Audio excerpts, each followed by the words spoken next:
'Arjun son of Vyjayanthi'. 2 hours 24 minutes run టైమ్‌తో ఈ సినిమాలోని లాస్ట్ 20 మినిట్స్ ఇంకో 20 ఇయర్స్ గుర్తుండిపోతుందని కళ్యాణ్ రామ్ గారు ఇచ్చిన స్టేట్మెంట్‌తో థియేటర్స్‌లో రిలీజ్ అయింది. ఇక చూసాక నాకైతే యాక్షన్ సీన్స్, ఆ టైమ్‌లో వచ్చే BGM and elevations through out మూవీలో ఇవి పక్కన పెడితే, అదే రొటీన్ అండ్ అవుట్‌డేటెడ్ ట్రీట్‌మెంట్ ట్రైలర్‌లో చూసిన అదే ages old story. Movie quality బాగుంది గానీ రైటింగ్స్ అయితే ఏం నచ్చలేదండి.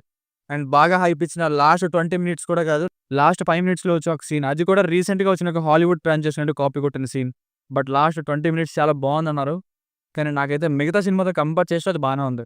ఇక చూడాలో లేదో మీ ఇష్టం. ఫ్యామిలీతో చూడొచ్చా అంటే యెస్ చూడొచ్చు. అడల్ట్ కంటెంట్ ఏం లేదు. ఇక బేసిక్ స్టోరీ లైన్ ఏంటంటే ఐపీఎస్ ఆఫీసర్ అయిన వైజయంతి గారు అలియాస్ విజయశాంతి గారు తన కొడుకైన అర్జున్ అలియాస్ కళ్యాణ్ రామ్ గారిని కూడా ఐపీఎస్ అయితే చూడాలని కలలు కంటుందో.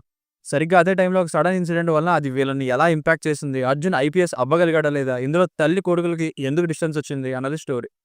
Plus points. Elevations and BGM బాగున్నాయి. యాక్షన్ సీక్వెన్సెస్‌లో మెయిన్‌గా. విజువల్లీ రిచ్‌గా ఉంది ఫిల్మ్. ఇక కళ్యాణ్ రామ్ గారి పెర్ఫార్మన్స్ గ్రేట్ అని చెప్పను. ఎన్నో సినిమాల్లో చూసిన అదే యాక్టింగ్‌నే. బానే చేశారులెండి. ఇక విజయశాంతి గారికి మంచి రోల్‌నే ఇచ్చారు. ఒక ఫైట్ పెట్టారు. కొంత మదర్ అండ్ సన్ ఈవిడ వల్ల ఎమోషనల్ పార్ట్ కొంత ఓకే. పృథ్వీ గారు, శ్రీకాంత్ గారు సపోర్టింగ్ రోల్స్‌లో హెల్ప్ అయ్యారు. కొంచెం పృథ్వీ గారి రోల్‌నే ఓవర్ యాక్షన్ అనిపించింది యాక్టింగ్. అజనీష్ లోక్నాథ్ గారు ఇచ్చిన బీజీఎం మాత్రం లౌడ్‌గా ఉన్నా గానీ హెల్ప్ అయింది ఎలివేషన్స్‌కి. సినిమాటోగ్రఫీ చాలా చాలా బావుంది.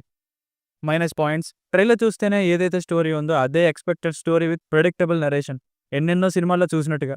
అసలు ఇప్పట్లో వస్తున్న సినిమాలకి జనాలు థియేటర్‌కి వెళ్ళట్లేదా అంటే ఎందుకు వెళ్తారు? తెలిసింది అందులోని ఎన్నో సార్లు తీసిందే మళ్ళీ అదే టెంప్లేట్‌తో తీయడం వలన, ఓటీటీలో వేగం వచ్చేయడం వలన, విజువల్స్ అండ్ బీజీఎం డిఫరెన్స్ తప్ప ఏం చేంజ్ ఉండట్లేదు ఇలాంటి స్టోరీస్‌లో. ఫస్ట్ హాఫ్ అంతా ఏదైతే ఇంటర్వల్ వరకు ఒక సెట్టింగ్‌ని చూస్తామో అదే డన్ అండ్ డస్టెడ్ ట్రీట్‌మెంట్. కానీ యాక్షన్ సీన్స్‌లో ఎలివేషన్స్ బావున్నాయి.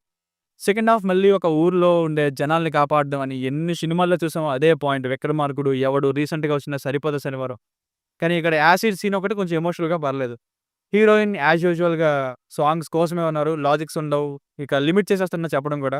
సో, ఫైనల్‌గా మూవీ వర్డిక్ట్ ఏంటంటే ఇప్పట్లో వస్తున్న సినిమాల్లో ఎలా అయితే స్టోరీ అండ్ రైటింగ్స్ ఫెయిల్ అయ్యి విజువల్ క్వాలిటీ ఒక్కటే క్లిక్ అవుతుందో, ఇక్కడ కూడా అదే జరిగింది. ఏజెస్ ఓల్డ్ స్టోరీని ఇప్పటి ఫిల్మ్ మేకింగ్‌ని జోడించి తీసిన సినిమా ఇది. ఓన్లీ ఫర్ యాక్షన్ అంతే. దీనికి రేటింగ్ వచ్చేసి ఇది నా ఒపీనియన్ 2.5/5. మీకు ఏమైనా వర్క్ నచ్చినట్లయితే మరిన్ని రివ్యూస్ కోసం మన ఛానెల్‌ని సబ్స్క్రైబ్ చేసుకోండి. Thank you.